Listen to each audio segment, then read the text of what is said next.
I guess, look, you're not going to watch it and you have a problem with it. I can't get enough of it. Now I'm waiting for the next episodes to be released. And I wanted to tell you that, but you were like, I am absolutely not watching it. I take issue with it because there is an ethical question. And I just don't agree with that stance. I just think, watch it. It's brilliant, brilliant flipping TV. Are we therefore saying as a society that because they had some public role and that they were of public interest, that they are entirely up for grabs?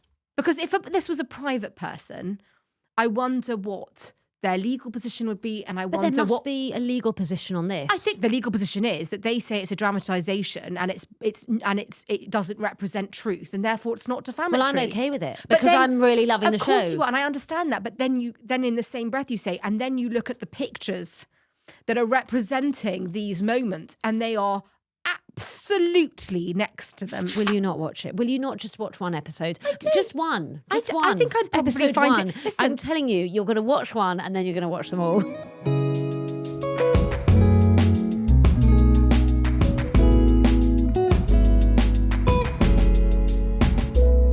this is an emergency episode because the entirety of my social media feed is literally talking about one show that I absolutely categorically refuse to watch. And I can't get enough of. And I suppose it's all over social media, and then you've got me in your ear going on and on about how amazing it is, which it is. It's the JFK Jr. and Carolyn Bessette dramatization. I nearly called it a documentary, which I know would have really, really pissed you off. And I know it's not a documentary. It's a 9-part series, and the finale is out on the 26th of March. The reason why, obviously this is based on a book, Once Upon a Time, by Elizabeth Bella, which the showrunner and lots of the writers of the show have said they used as a resource. But I have some major ethical questions, and it's led us into talking about the ethics of books written by one person that encompass other people that have not given consent to be written about. It's the question, who writes whose stories is part of it. But I have to say, it's not, I guess, look, you're not going to watch it and you have a problem with it. I can't get enough of it. It's absolutely brilliant TV. For me, the minute I put it on, and I have to say, I was coming to this show on the back of Bridgerton, Tell Me Lies, and I needed another fix. And I'd heard a lot about this. And when I started watching, and it opens with that scene when JFK Jr.'s at the airport waiting for Carolyn Bessette to take her and her sister on his small plane. I think they're going to a family wedding, and they were going to drop her sister off at Martha's Vineyard first. Like, you know that this is going to end horribly tragically. That plane is not going to make it to its respective destinations, and all of those on board are going to die. I was absolutely hooked. After that, I literally couldn't come up for air until, well, the end. And now I'm waiting for the next episodes to be released. On Tentex. And I wanted to tell you that, but you were like, I am absolutely not watching it. I take issue with it because there is an ethical question. And I just don't agree with that stance. I just think, watch it. It's brilliant, brilliant flipping TV. So anyone that doesn't know, Ryan Murphy, who's very, very well known, has created this show and very openly said that they had absolutely no reference to these individuals' families, including Daryl Hannah, who dated JFK Jr., who is portrayed. She is portrayed really badly. I mean, she And almost she's comes across living. as a caricature. And we are going to delineate between stories and adaptations that have absolutely no involvement of the people involved, circa Amy Winehouse, that film that came out, as opposed to books like Spare and the Call Her Daddy book that's coming out. Where that cannot. I have gone down that rabbit hole massively in the last Call week. Her Daddy is a very famous podcast, and it started off with 2 girls, one of whom then dropped out and has been cut out in essence of the prolific success of that podcast. The book is called Daddy Issues. I mean, that's an insane title. I can't wait. God, I Sophia I Franklin. love humanity We're and their waiting genius. to read this book. We are. So my concern, and I think you put it so beautifully, who gets to talk, like who tells your story from Hamilton, thank you very much. But shall I sing it? I won't, but we did the other day. We did. When we were like, where's this from? What article did I read? And then we looked at each other in the car and went, it's Hamilton. It's that song.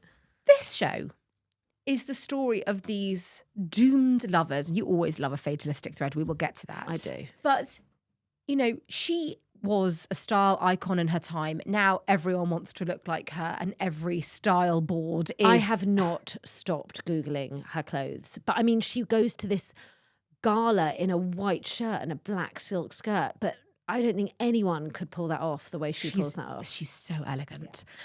I just think the question of creating a show based on people's lives, that is, okay, it's based on source material, this book, Once Upon a Time, that did encompass lots of research and interviews with family members and school friends, etc. But the show has had absolutely no connection or approval of the family.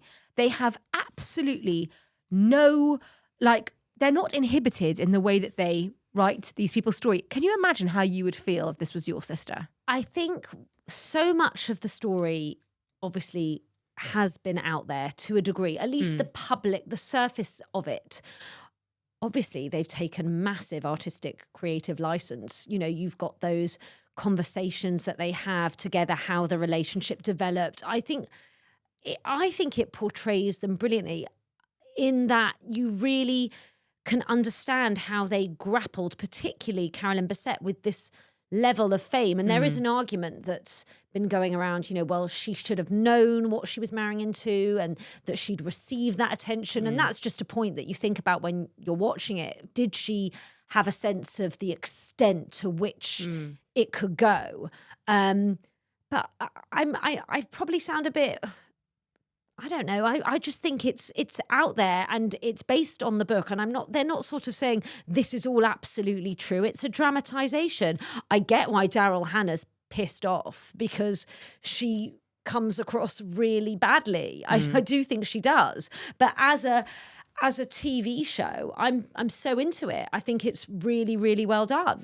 And that romanticization of the star-crossed lovers aspect is so interesting, from a psychological perspective as well. She is very stylish, and they have all the markings of a story that you couldn't write.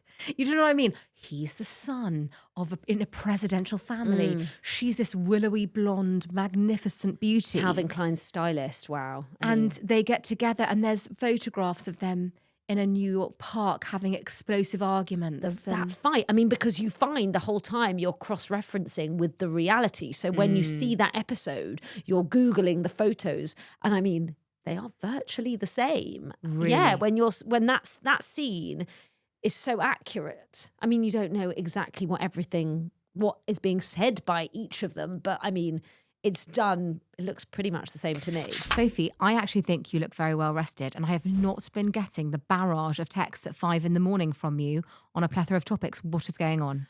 Well, I've never heard the words well rested associated with me before, so thank you very much for the compliment, Haya. And let me state that actually I have tried something new over the past couple of weeks, and it's adaptogenic coffee. This is a very different strain of product that we are loving at the moment. And I am a massive coffee drinker, but I have always found that often by the afternoon I get very jittery, and I always need to have more than one cup to keep me going. It can be 2 in the morning and then a third in the afternoon. But I tried London Nootropics, that's the brand. I tried their coffee at a friend's house, and I was so surprised by how delicious it smelt and tasted, but also the wonders that it did for me in terms of my focus.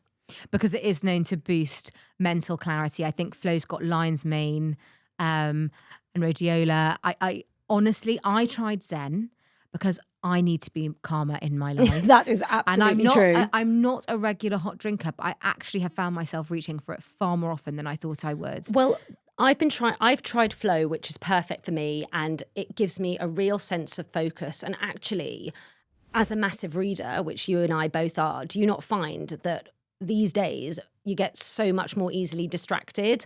And Flo has really helped me with that. And what's more, I've only needed the one coffee to get me through the day. And the point is, there's still caffeine in this, but it's enhanced by 2 adaptogens in the product. And it tastes delicious. It does really taste great. We have so excitingly got a discount code for you because they are very kindly sponsoring this podcast. And if you are interested in trying these fantastic products, you can get 20% off. So if you head to londonnootropics.com, type in our discount code, which is Biblio, and you'll be able to see for yourself and find your own flow, I hope. Who has the right to our stories? And what's fascinating, I mean, we can widen this into the unauthorized autobiographies and unauthorized biographies. And there was an article in the New York Times that was so pertinent to this topic because Mark Oppenheimer, who is a very well-known biographer and author, has written a biography of Judy Blume, which she was initially involved in and has since retracted herself from. Was he interviewing her for the biography? Yes. So he had a conversation with her and her husband and was doing all the research and started to put together this biography, and now she won't talk about it. Was it that he uncovered new information or that she just suddenly shunned the whole project? I mean, Judy Blume is an absolute icon, and so many of her books I just loved in my tween years, from Are You There, God, It's Me, Margaret, Blubber, I mean, Forever. I mean, everyone knows that's the book. But I mean, it is fascinating with these unauthorized biographies, like, especially if she'd sort of given it the green light and then something has happened and now she's clearing herself away from it. And we get back to the ethics of who tells our stories, who has that right to tell your story. And it's also the sides of a story. That's the thing. That phrase hasn't come from nowhere. There are two sides to a story. I mean, even when you think about people telling their own stories, people can take issue with that. Okay, I'm going to challenge you on this. Two sides to every story. Tell me where Ryan Murphy is in that. It's nothing to do with him. I don't look at this as he's telling one side. I think with this, I think, okay, they're annoyed, but so much of that is public. And I don't think he's pretending that it's exactly as it was. I don't think he is. I'm now, when I say two sides to a story, there is no one really telling that story. He's dramatizing a kind of a point in history with these characters. I do get what you're saying, but I don't think it's the same as, say, when we were talking about Prince Harry, right? And he's telling his story in his own words about what happened to him. This was in Spare, as the spare to the throne in the royal family. That's his side. And even then, his own side actually is massively criticised, but not... The royal family, did they come out with massive criticism of it, or were they actually just quiet? I don't think they said anything. I don't think they could say anything because, I mean, it wasn't because it's his side. They obviously just don't want to be part of that and they steer away. But I think that with him, he received such bad press over it, but also was it not like the most ridiculously... The sales figures of that were humongous. Yeah, they were. Of course they were. And partly that is because it's his own words. Whereas you look at Diana and her unauthorized biography with Andrew Morton, which actually only later did we learn, though it was unauthorized, it's based on tapes that she was having delivered to and from Kensington Palace so that they could collaborate in a way that no one would really know at that time that she was collaborating on it. But this is the demarcation, because Prince Harry, Sophia from Call Her Daddy, anyone in a situation that is contentious, okay, has the right, of course, to tell their side of their story, to tell their perspective. And how I delineate is that something like the Amy Winehouse dramatization or Love Story, which, it does look amazing, it does look propulsive, it does look interesting, and there's such a draw. So good. But the fact is that are we therefore saying as a society that because they had some public role and that they were of public interest, that they are entirely up for grabs? Because if this was a private person, I wonder what their legal position would be, and I wonder what... There must be a legal position on this. I think the legal position is that they say it's a dramatization and it doesn't represent truth, and therefore it's not defamatory. Well, I'm okay with it because I'm really loving the show. Of course you are, and I understand that. But then in the same breath you say, and then you look at the pictures that are representing these moments, and they are absolutely next to them. Not all of them, because they've said there are things, there was this issue about where did they actually meet, because in the show...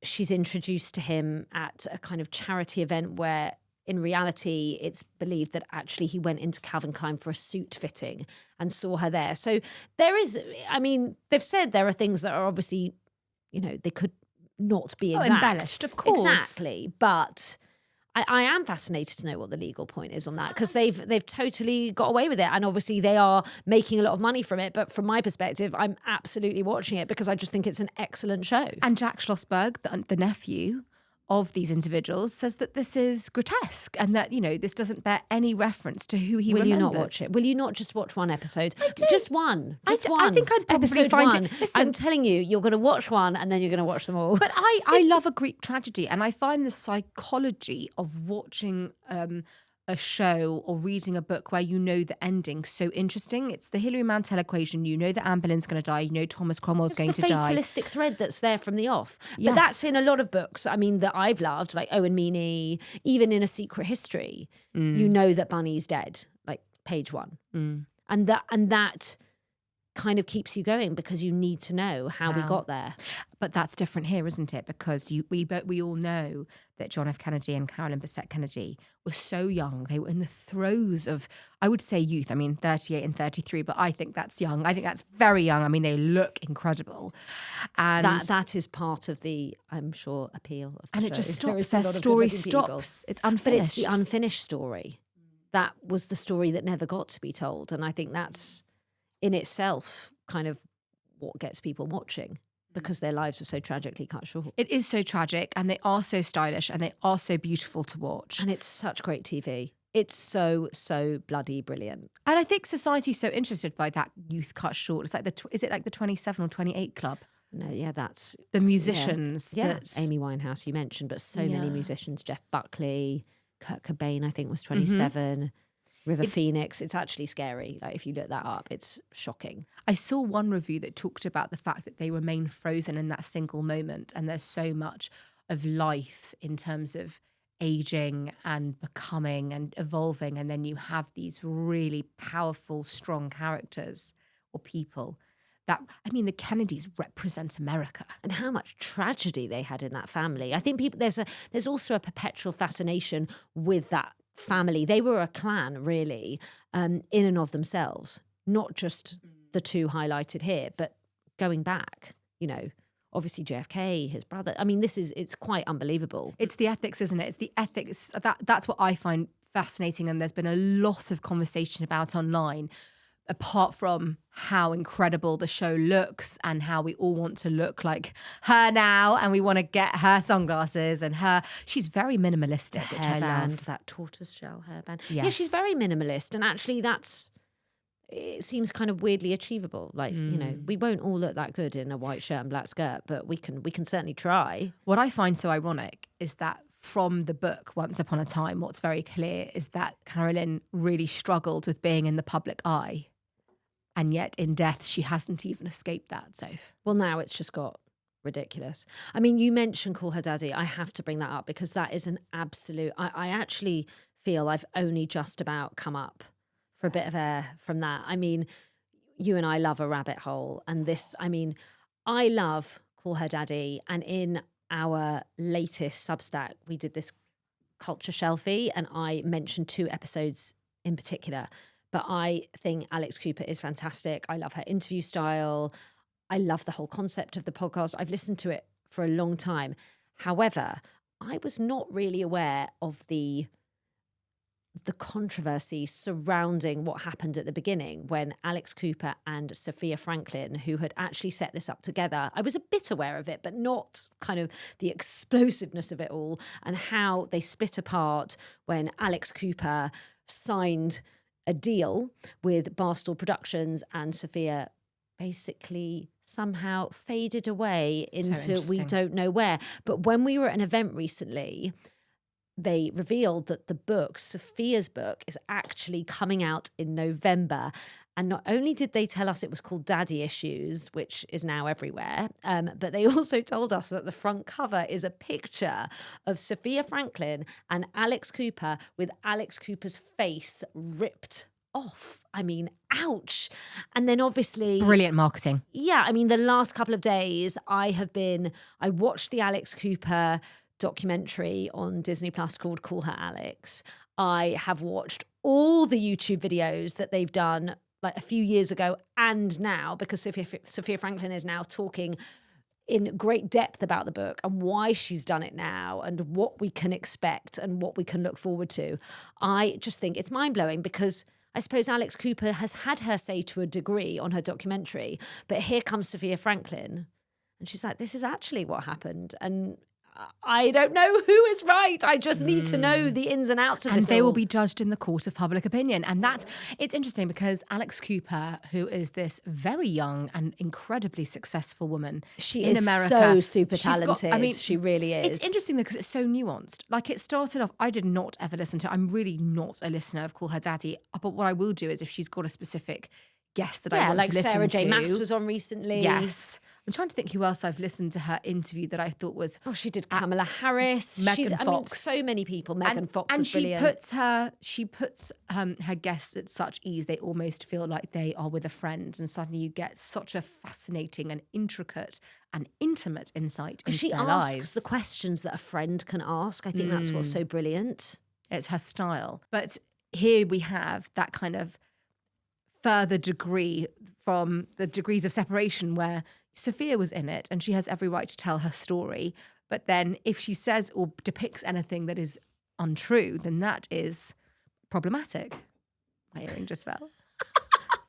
I love that though, because I think that, I mean, look, and you're going to read that book. You're going to read it. I'm going to read it. I'm going to pre-order it. I want to know I need to know. It will be under embargo. I know, but it's going to be good. It will be excellent. I think the power of the unfinished story, why this story is so addictive, and the ethics around who tells our story is such important questions.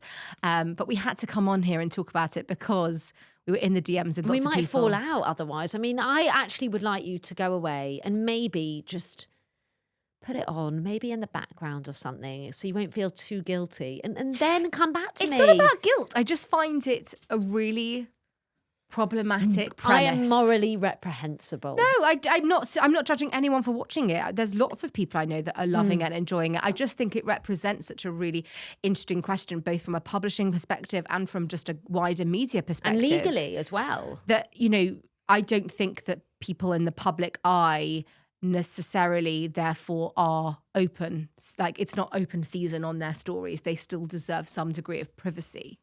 And the fact that these individuals who are not alive. Yeah, I think that's the key part, isn't it? That they are not able to take it back in any way. They can't comment. Yeah. So then it's left to the family and I find that very Daryl unfair. Hannah. I find that unfair. I mean, you wouldn't want to be Daryl Hannah in that programme. Oh, really? I mean, really not. Well, she wrote an excoriating response. Well, in the American press. She comes across as this sort of total hanger-on and like deluded. And as I said, a caricature, even her voice, it's kind of weird. It's kind of weird. Yeah, I get that she's pretty offended by the whole thing, but I'm still watching it. Well, you are. The other thing that we've been talking about at length is the Louis Theroux documentary, which we won't go into much detail, but we would love to hear what you think. This is a documentary that is an inside look at the manosphere, which are these are individuals that are male influencers that promulgate rhetoric that is insidious. Yeah, I mean, Andrew Tate's probably seen as the world, I hate to say leader, but he is the kind of main force in this sphere. And I think that most people will have heard of him.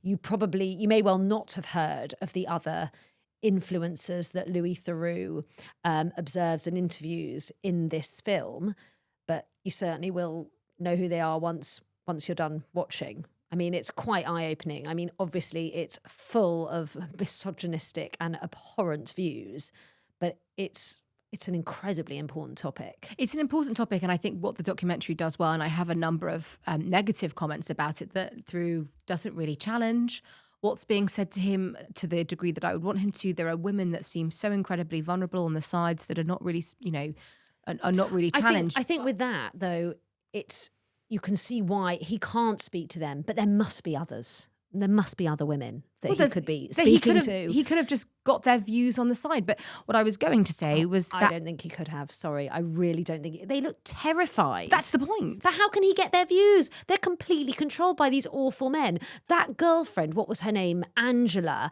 She was basically scurrying around in the background, and then she was not allowed to appear at all. She was not going to be speaking. And I think but he should have challenged that more. That's been a lot of the response. But I also think that what it did really well was highlight the vulnerability, because I always, of the listeners or the watchers, so I always think, like, who on earth is watching this and thinking this is normal? And then what you see is these individuals being approached on the street in public by people that adore men, young men that adore them. And they're just so lost and vulnerable. And you can see they just want empowerment. They just want to be told that they can achieve, because so much in society is not working for them. There was one chap that was homeless, living in his car. Someone whose brother had killed himself. Absolutely. And then he starts talking about how mental health wasn't a problem and didn't exist. And men need to suffer. Men should suffer. Oh, the way that it presents the role of women, the role of men, the fact that men should be the providers and women should be the caregivers, and all of this rhetoric that we think is done long ago, and actually it's still so pervasive.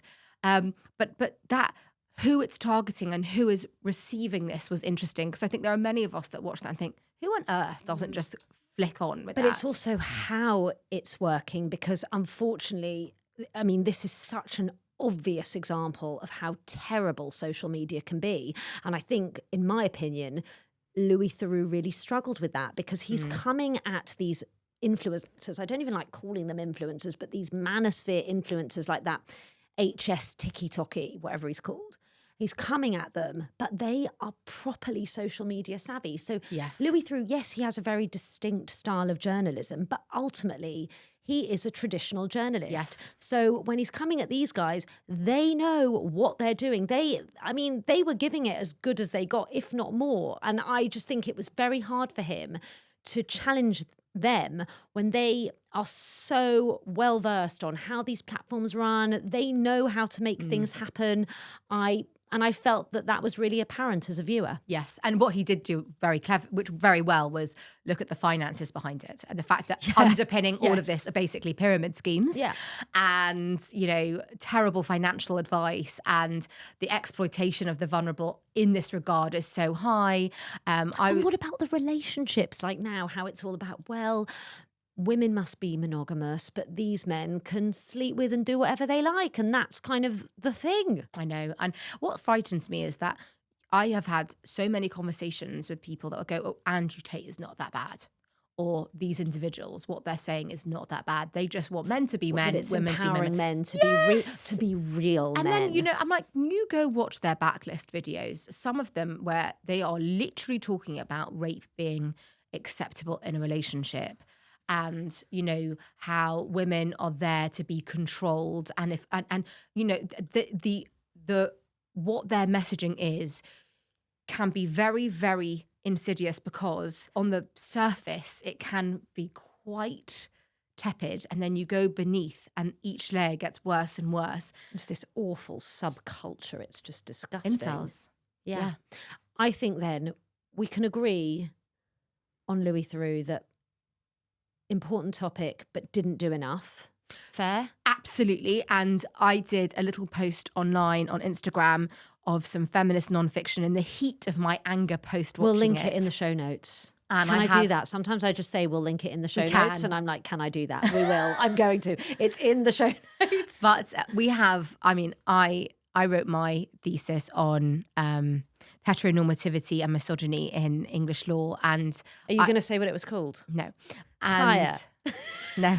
I'll put it in the show notes. It's Only a Penis. That's what it was called. And it was about, stop laughing. That's what it was called. My entire family was so embarrassed. My professor, my gender studies professor, thought it was the best thing ever, by the way. We'll link to the thesis. Do you know how many people have asked me to read it now? I know. We said we're going to get it on. We're going to get it. We up might somehow. put it on Substack. We're going to find a way. It's not. Obviously the title's hysterical, but it links back to the fact that there's many things in English law that honestly rely on the male anatomy being involved. So previously in divorce law, if you were to find your husband in bed with another man, that would not be considered adultery. Rape is penile penetration, and that is a fascinating question as to why. Then there were many feminist scholars that believed that male violence is inherent within the male psyche naturally, and there was an anthropological study in Papua New Guinea where gender construct is completely different, and their response to the anthropologist who was trying to explain to them the Western world's view on women and men when she thought she saw an attempted assault was, but it's only a physical part of our bodies. How could it hurt you? God. They did not have any understanding of how we could hurt each. Obviously, they understood violence, right? But this untouched tribe were like, but it's only a penis. How could it hurt you? Hence the name of the Yeah, dissertation. that's genuinely what she was told. Yeah. And she had seen a mating ritual gone wrong, and in her mind, she'd seen an attempted rape. And I found this anthropological study when I was sitting in the British Library, like researching gender constructs. And I just thought, oh my God, I have been sitting here with 40 years worth of feminist literature where they're talking about male violence being natural.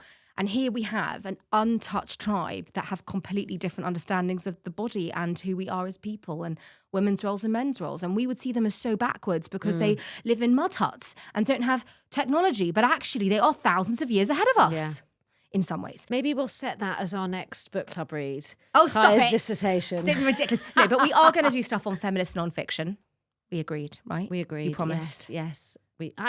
Don't make out that I'm so against it. That's You're ridiculous. not against it. Yes, It's she's just- part it's of the just- manosphere. it's exactly. Oh my gosh! Like, check out my online Ponzi scheme where you can sign up to have your finances dealt with my advice, Look just like- for £5,000 a month. I mean, we could so tie this into Carolyn Bassett Kennedy. Like, look like her. I'm going to send you some. God, there's that joke. Can you Okay, imagine? enough. But yeah, no.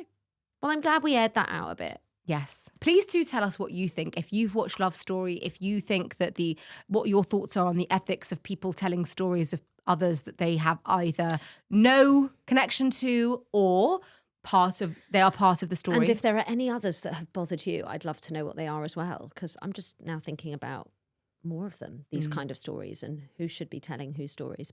Anyway, Absolutely. more to come. Thanks for joining us on this Thank you. emergency culture episode. See you next time.